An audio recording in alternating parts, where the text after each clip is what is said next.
think on the K through 12 side, we know from a really robust body of literature that parental support, parental engagement matters. How parents continue to support their kids, not again, not just academically, but the kind of emotional supports that parents can provide.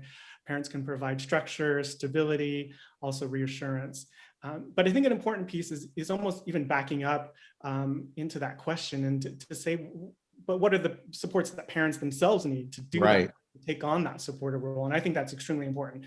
When I think about that question, I immediately go to parents, say like single parents of color, who are women, that don't necessarily have the supports in place. And that really gets at to some of these broader, I think, structural barriers and challenges at play that have been impacting parents, single parents, right? Things that have constrained families during this pandemic, like poverty.